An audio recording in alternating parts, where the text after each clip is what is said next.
I was asked to show the mastering process of one of the beats that I did a tutorial on mixing. And just to remind you what it sounds like, it is. Hopefully you guys can hear it. I'm gonna let it play for a little bit so that it runs your memory. But I'm gonna show the mixing part of this. I mean the mastering part, and some things to pay attention to, some things to watch for. Again, by no means am I saying I'm a professional, but I have read, I've had asked and whatnot, so I'm just going to share what I know. And you guys take it if you want it. Anyway, you know what song it is. Alright, so first and foremost, let's talk about mastering. Mastering has more to do with the overall level of the actual song, the EQ of the whole song. In the mixing process, contrary to popular belief, and I had a conversation with another person on YouTube that he does it different. He chooses to do it different, and that's fine. There's nothing wrong with the way he does it. But to say that that is the best way, that is the most professional way, to totally excuse how to use a mixer. Obviously he only saw it as one point of view, using hardware, which is fine, you know, using a Trident or using a Motif and doing all the mixing on the Motif and then dumping it into FL Studio in one channel. It's going to be extremely difficult to do the effects, and that is why you have channel strips. These little things right here, over here, these channel strips, and you're going to have over here your effects. Alright, so each channel strip, see there I have an Echo Live. Let's see what else I have. That's probably about it. Echo Live, that's all I use for this one. The rest of it I did with EQ. But on the master, using the effects on the master for the mastering process, but we'll talk about it another time. Anyway, I don't want to spend too much time on that. Bottom line is, you do what is best for you. If you get really good results doing it your way, then keep on going doing it your way. If you want to share your way, go ahead. But calling people idiots, berating them is extremely immature, and it will not be tolerated. Period. Anyway, we're here to build. We're not here to tear down. Now that's out of the way, just in case there was a question about it. Mastering. Mastering has to do with the overall track, the master track. That's why it's called mastering. In mixing, you are paying attention to the individual sounds for each channel strip, individual sounds, mixing the volumes, the panning, the effects, the EQs for each individual sound. Mastering is the same process, but on the overall song. I'll show you what I mean. You might have here a compressor for that one sound, but on the master track, okay, let me show you something right quick. If you hit this little tab up here, can you guys see it? Probably not. Yeah, I think you can. If you hit this little track right here, you go down to where it says mixer track, and then it says file, and it says open mixer track state. FL Studio comes already stocked with some defaults.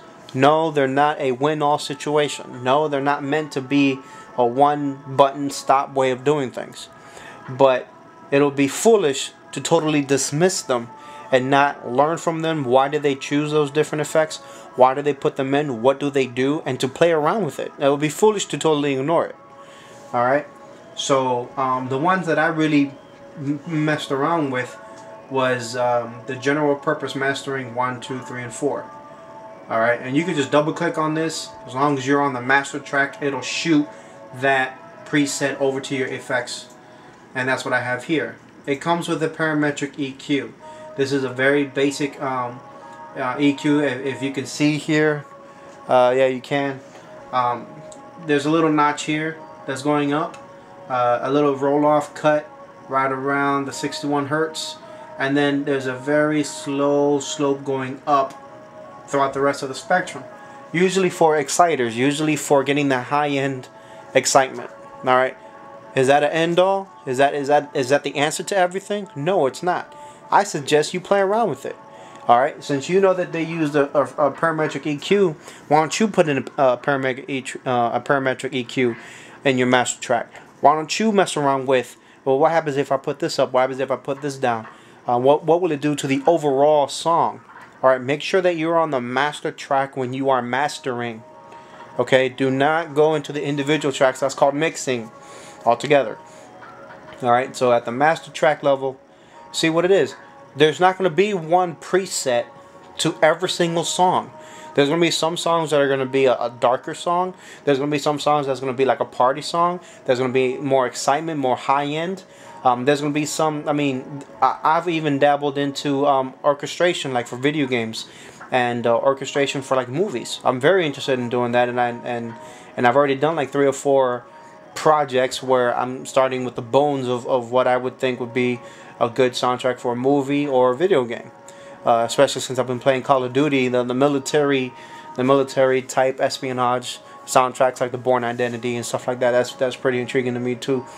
Something new that I've never done before. But anyway, I digress.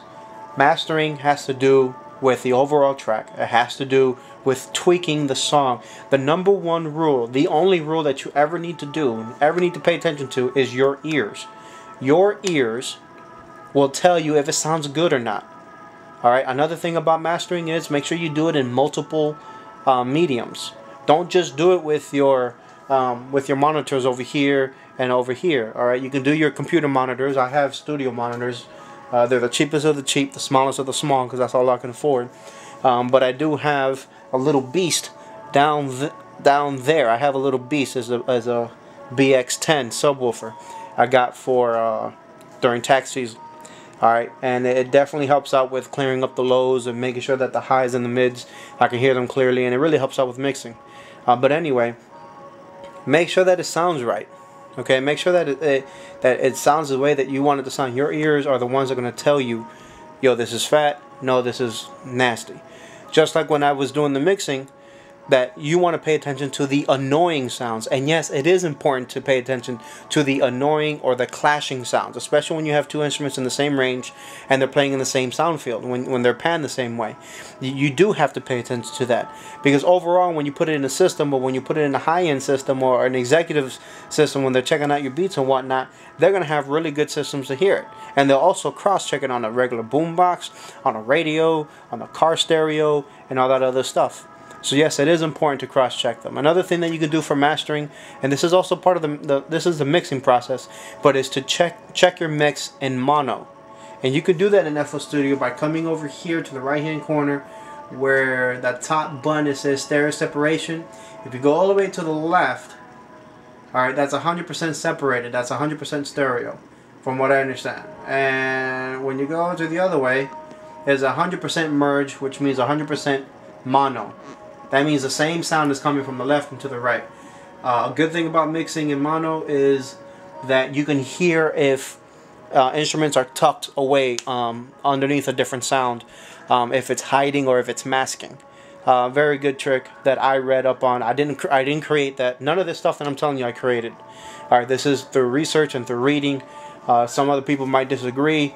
Again, with the conversation that I had with a young man, that the best way to do it is to do it his specific way, and that's how you do your beats. I disagree. If you look at the research, that's not how they did it. So in any case, the best thing to do is to research, to ask questions. FL Studio, there's this guy his name is Warbeats. I learned a lot of my stuff. A lot of my research consisted of me looking at Warbeat tutorials. Warbeat tutorials, I forgot, NFX, that's his name. NFX has done a marvelous job with explaining the different things about mixing, song arrangements, doing a bass line, even do the T-Pain effect, which I think is overrated. But if it worked for T-Pain, great for him. But it's getting to the point where, actually I heard that Jay-Z came up with DOA, Death to Auto-Tune, or something like that. I'm definitely interested in hearing that. I think it'll be pretty funny to hear what he has to say. But in any case, he also does a thing about mastering. And yes, he does use Adobe Audition to master. Do you have to use Adobe Audition to master? No, you don't. Could you use FL Studio to master? Yes, you can. You just got to know what you're doing. You got to feel comfortable with what you're doing, and you really got to have plugins to do that. I personally like to master in Adobe Audition only because that's how I learned. Their processors are better quality than FL Studio at that point that I got it. FL Studio 6 is when I got Adobe Audition. But what I find out is that they have this thing called Maximus that you have to pay $200 something for, or $100 something for. You know, that's a mastering tool. The EQs and all other stuff, you can definitely use that. They also use the Fruity multi-band compressor, and when it plays, you know, multi-band. For those of you who don't know what multi-band is when this one has 3 bands where you can concentrate, and you can actually designate a low, a medium, a high, or if you want them all on low, if you want them all on high, whatever you want. But you can set the compression for that. And then they also have a stereo enhancer, which kind of enhances the stereo effect and make it sound more lively. So in any case, the last thing that you want to pay attention to is the headroom when you're mastering. And I did get to see this from a person named I-55, who was the gentleman that I was having a discussion with. And I could do the export and take it over to Adobe Audition to show you how I do it. But I did learn from him that you could do it into Edison. Now, I already knew that. I just never knew what would be the point of me doing that. But I can show you the waveform.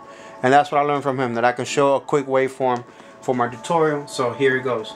Thanks a lot, Mr. I-55, for showing me Edison. That's the only thing I really agreed with you on. In any case, if you hit the record button, let this play, and you're gonna see the waveform. Now, something important about the waveform is that you don't want it to clip. You don't want all that. So here you see that you have that airspace right here. All this is airspace, which is good. Alright. Here you see that it's getting close.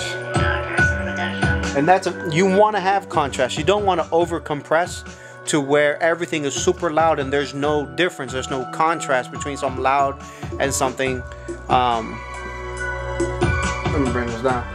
Something loud and something that's not loud. You want to be able to see, that's that bass right there. You see that little line right there? That's the bass I got in there. But in any case, you do want to have some airspace. You don't want it all pushed out.